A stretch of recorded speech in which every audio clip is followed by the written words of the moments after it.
کیا واقعہ حضور نے اپنے صحابہ کو سنایا۔ 3 آدمی سفر کے لیے روانہ ہوئے، یہاں تک کہ ان کو رات پڑ گئی، تو ایک غار کے اندر وہ داخل ہوئے رات گزارنے کے لیے۔ آندھی چلی، بارش آئی، تو اوپر سے ایک پتھر لڑکا اور وہ غار کے دروازے پہ آ کے گر گیا، اور اتنا بھاری اور بڑا پتھر تھا کہ اس نے غار کا دروازہ بند کر دیا۔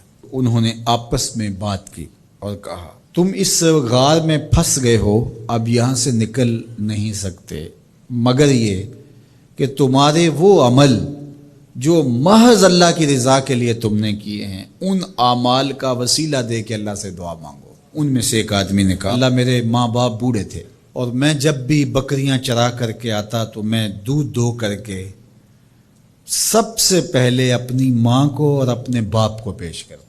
ایک دن میں سرسبز درختوں کی تلاش میں بکریاں لے کے کوئی چارہ، کوئی درختوں کی تلاش میں دور نکل گیا۔ میں جب واپس پلٹا، دونوں سو چکے تھے۔ میں نے یہ مناسب نہ سمجھا کہ میں ان کو جگاؤں، بیدار کروں کہ اٹھو دودھ پی لے، لیکن اب سارا دن وہ بھوک سے تھے، تو اچانک آنکھ کھلے اور بھوک کی شدت سے تڑپے، تو میں وہاں سے ہٹ بھی نہیں سکا۔ تو کہتا ہے کہ میں بچوں کو نظر انداز کیا اور ماں باپ کے جاگنے پہ دھیان رکھا، اور یوں ساری رات بیت گئی۔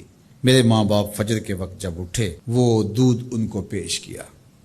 اب یہ عمل پیش کر کے کہتا ہے، اے اللہ اگر یہ میں نے محض تیری رضا کے لیے کیا، تو جانتا ہے میرے دل کو، تو اس پتھر کو ہٹا دے۔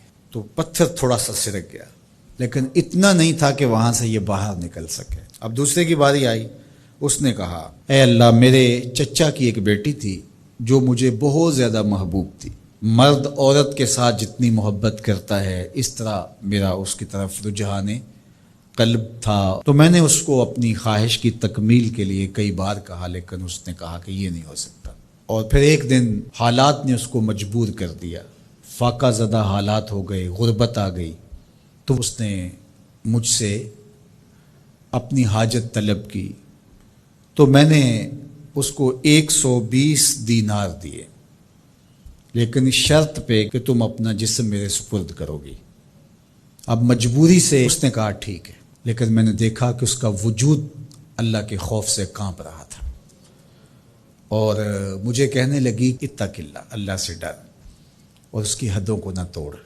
میری خواہشات تو پگلی تھیں، آرزویں تو بےتاب تھیں، اور میں اس کی قیمت بھی ادا کر چکا تھا، لیکن اس کا یہ جملہ کہ اللہ سے ڈر، تو میں نے تیرے سے ڈر کے اس کو چھوڑ دیا، اور جو اس کو میں نے 120 دینار دیے تھے وہ بھی اس کے پاس رہنے دیے۔ اللہ میرے اس مخفی عمل کو تو ہی جانتا ہے، تو اگر میں نے تیری رضا کے لیے ایسا کیا تو اس پتھر کو ہٹا دے۔ تو پتھر تھوڑا سا ہٹ گیا، سوراخ تو زیادہ ہو گیا، لیکن ابھی بھی وہاں سے گزرنا ممکن نہیں تھا۔ اب تیسرے نے کہا، اے اللہ میں مزدوروں سے کام لے رہا تھا اور ان کی مزدوری میں نے دے دی، ایک مزدور بتائے بغیر چلا گیا، تو میں نے کیا کیا کہ اس کے مزدوری کے پیسے کاروبار میں لگا دیے، کاروبار میں برکت ہوئی، اور بہت زیادہ وہ کاروبار جو اس کی مزدوری سے شروع کیا گیا تھا پھیل گیا۔ تھوڑی سی مزدوری تھی لیکن کاروبار بہت پھیل گیا۔ اب میں اس کے اندر کچھ ایک آنا ٹگا نہیں لیا۔ ایک عرصے کے بعد وہ شخص آیا، اس نے کہا مجھے میری مزدوری دے۔ تو میں نے کہا یہ بکریاں، یہ بھیڑیں، یہ اونٹ، یہ غلام، یہ نوکر چاکر، یہ سب کچھ ہے، یہ تیری مزدوری ہے۔ تو اس نے کہا میرے ساتھ مذاق نہ کر، وہ میں تو مزدوری کے وہ چند جو لینے آیا ہوں، اور آپ کہتے ہیں یہ سب کچھ تیرا ہے۔